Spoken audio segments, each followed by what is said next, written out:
Pemirsa, untuk mengetahui bagaimana duduk perkara bentrok yang terjadi antara TNI warga dengan rombongan pengiring jenazah, kita saat ini sudah bergabung dengan Kapendam 13 Merdeka, Kolonel Mujahidin. Selamat sore Pak Mujahidin. Selamat sore, Mbak. Apakah suara saya bisa didengar, Mbak? Bisa didengar dengan jelas Pak Mujahidin. Apa sebetulnya yang menjadi penyebab bentrokan antara sejumlah oknum TNI dan warga dengan rombongan pengantar jenazah, Pak? Baik, jadi begini, Mbak. Secara singkat kronologis yang bisa saya sampaikan sebagai informasi bahwa kejadian ini adalah kericuhan ataupun keributan yang terjadi antara pengiring jenazah, salah satu warga masyarakat yang meninggal dunia yang akan diantar ke tempat pemakaman umum dengan warga yang berada di sekitar kanan kiri jalan yang dilalui oleh rombongan. Jadi pada pukul 14.00 kemarin hari Jumat tanggal 5 Januari, rombongan pengiring jenazah ini berangkat dari rumah duka menuju ke tempat pemakaman umum di Teling Atas, Manado. Nah, sepanjang jalan mereka sebenarnya sudah didampingi oleh Babinsa dan Babin Kamtipmas dan selalu mengingatkan bahwa jangan arogan, jangan mengganggu kepentingan pengguna jalan yang lain atau jangan membuat kericuhan pada saat berjalan. Apalagi ini kan rombongan atau konvoi kedukaan. Sudah disampaikan sebenarnya Mbak oleh Babinsa dan Babin Kamtipmas yang memang berada atau bertugas di tempat tersebut. Pada saat berjalan pun mereka juga selalu didampingi, diingatkan.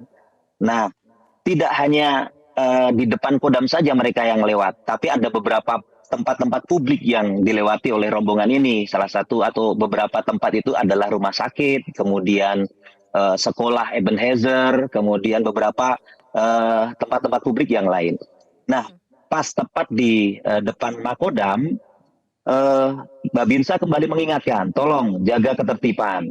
Karena ada indikasi beberapa pengiring ini yang dengan sengaja menggeber-geberkan sepeda motor mereka. Nah, pada saat diingatkan tersebut, justru mereka seperti tidak terima. Nah, akhirnya eh, warga masyarakat yang berada di sekitar tempat tersebut di kanan kiri jalan, mereka ikut terpancing emosi, Mbak, karena warga masyarakat, warga pengiring ini justru dengan sengaja menggeber-geberkan lagi. Mereka turun ke jalan, menghentikan. Ini masyarakat, Mbak, yang turun pertama itu ataupun yang menghadang mereka nih, warga sekitar kanan kiri jalan. Nah, setelah melihat hal tersebut, karena anggota yang cukup dekat posisinya dengan tempat kejadian, tepat berada di depan Makodam, mereka turun, Pak, Mbak, anggota Kodam 13 ini yang sedang berdinas. Dengan maksud untuk melerai. Jadi bukan bukan untuk memukuli, Mbak. Nah, itu kan potongan video itu kan hanya sepotong saja, Mbak. Jadi itu yang diviralkan. Awalnya anggota kami, anggota Kodam ini datang untuk melerai supaya tidak terjadi keributan yang eskalasinya semakin membesar. Pada saat datang, kemudian kita ambil tindakan, sebenarnya sudah bisa diatasi, Mbak. Ya, sudah bisa diatasi. Tetapi setelah kita berikan kesempatan untuk silakan berjalan lagi menuju ke TPU, justru dengan nampaknya sengaja mereka membuat provokasi lagi yang seperti video tapping yang sudah saya sampaikan. Eh, Kuat diduga mereka terpengaruh oleh minuman beralkohol atau minuman keras sehingga berani melakukan hal tersebut. Baik. Nah, itulah yang memancing untuk kedua kalinya, Mbak, warga masyarakat untuk emosi lagi. Akhirnya warga TNI yang ada di situ ya seperti yang ada di video itu hanya potongan saja, Mbak. Jadi kronologis ataupun kejadian sebelum-sebelumnya itu mereka sudah membuat keributan di sepanjang jalan yang Oke. mereka lalui. Demikian. Oke, baik Pak Mujahidin, dari Pomdam sendiri sudah melakukan penyelidikan ataupun meminta keterangan terhadap personil TNI yang terlibat dalam peristiwa pada saat itu terjadi? Ya, baik, Mbak. Tentunya setiap kejadian di wilayah tanggung jawab Kodam 13 Merdeka, termasuk di depan Makodam ini, sudah dilakukan investigasi oleh petugas-petugas kami, yaitu dari Polisi Militer. Sampai dengan saat ini, kami masih terus mengumpulkan keterangan, data, dan fakta.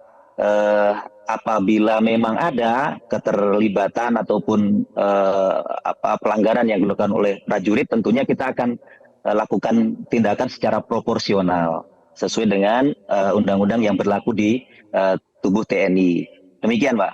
Oke, situasi di lokasi yang sempat terjadi bentrokan sendiri saat ini sudah kondusif atau seperti apa, Pak?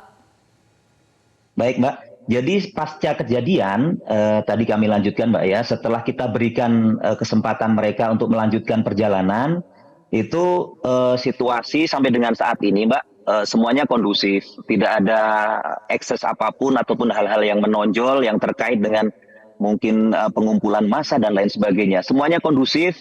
Kami kembali bekerja sesuai dengan bidang kami, kemudian masyarakat juga bekerja sesuai dengan tugas mereka masing-masing, sesuai dengan pekerjaan mereka masing-masing, dan yang paling penting kerabat yang berduka sudah bisa kembali melanjutkan ibadah kedukaan di rumah duka, sehingga tidak ada hal-hal yang sifatnya apa Mbak ya keributan lanjutan, demikian. Semuanya kondusif dan aman terkendali. Oke, Pak, terakhir next ataupun langkah selanjutnya setelah ini akan seperti apa, Pak? Baik, jadi begini Mbak, Kodam 13 ini kita terus bersinergi dengan seluruh komponen masyarakat, tentunya juga dengan pemerintah provinsi, kemudian Polri dan lain sebagainya. Jadi untuk menyikapi beberapa kejadian yang sudah berulang, Mbak, jadi perlu saya sampaikan kepada pemirsa sekalian bahwa sebenarnya rombongan ataupun arak-arakan dengan motor brong untuk mengantar jenazah ataupun kedukaan ke tempat pemakaman umum ini sudah sering terjadi, Mbak, di wilayah Kota Manado melalui jalan-jalan utama. Dan ini sangat dikeluhkan oleh warga masyarakat di wilayah Manado yang dilewati oleh rombongan tersebut.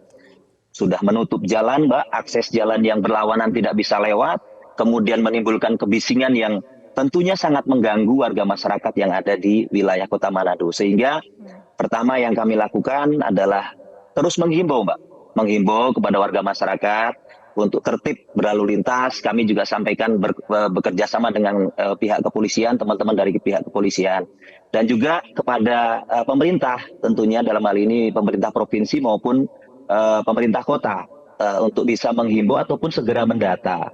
Sebenarnya ada berapa sih jumlah pemilik motor yang knalpotnya brong, katakanlah demikian. Jadi itulah upaya-upaya kami ke luar ataupun eksternal, upaya kami ke dalam tentunya sesuai arahan Bapak Pangdam dan Bapak Kasat bahwa TNI selalu mengedepankan akal sehat dan juga tidak mudah terpancing terhadap segala situasi yang ada. Kami bertindak secara proporsional sesuai dengan arahan dan instruksi dari pimpinan. Demikian, Mbak. Baik, terima kasih Kapendam 13 Merdeka Kolonel Mujahidin telah berbincang bersama kami sore hari ini. Jelajahi cara baru mendapatkan informasi. Download Metro TV Extend sekarang.